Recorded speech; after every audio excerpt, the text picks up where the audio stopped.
What do you think is the major reason why most businesses collapse?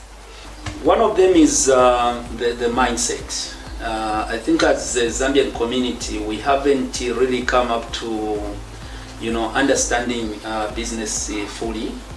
Most of us think establishing business is an overnight, kind of work, where today you establish a business, by tomorrow, the business must be up and running. I think if you check with our colleagues, the Indians and also the Chinese, they know to say if you want someone to be in business, you have to train them way back.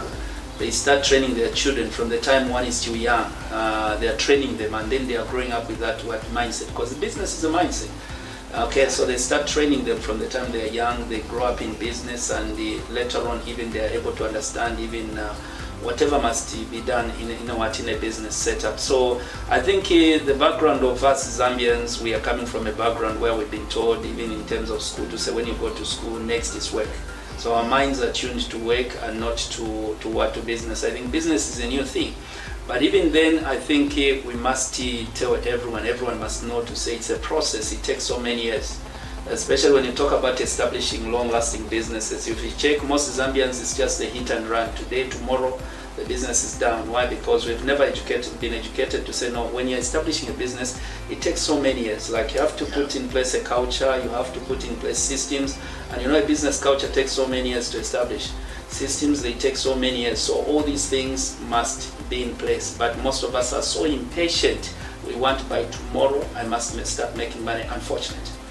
At what point can you say that I should give up on this particular business? Because, when you are in business, we have been told by motivational speakers, they don't give up, continue pushing. But at what point do you say, enough is enough, this business is not working, I should just quit? That's a very important question, yeah. So, first of all, let me begin from myself. There are certain businesses I've started before that never worked, and I had to give up on them. One of them was college. At some point, I thought, college, where was the right way to go? And we had even opened the College of Education as Great North Road Academy, so we're trying to expand in that direction. Until at some point when we checked, and then we discovered, say, no, that was not the right whatever direction. We had invested in infrastructure, in a lot of things. Okay. So we ended up now making a U-turn, and we closed. That was a very painful, decision. Just to mention, to say, when you're in business, a business person normally sees things from we normally use 4 eyes and not 2 eyes. We have what you call sight, which can only show you up to as far as your eyes can go.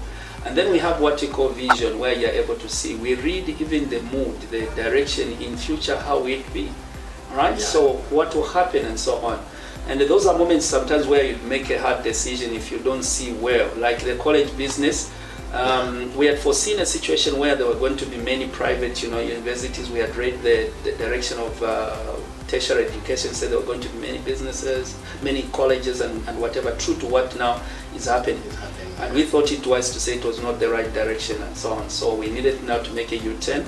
And at that time there was, another, opportunity, a window that we saw that is in the hospitality industry because due to COVID. So when we looked at COVID, to say, no, COVID is offering a window of opportunity, which after COVID, I know a lot of people will be depressed, distressed, and so on. Why can't we create something where they can go and do it and relax? So in business, it's allowed. You can make a U-turn, but provided you are able to read properly, not just shutting anyhow.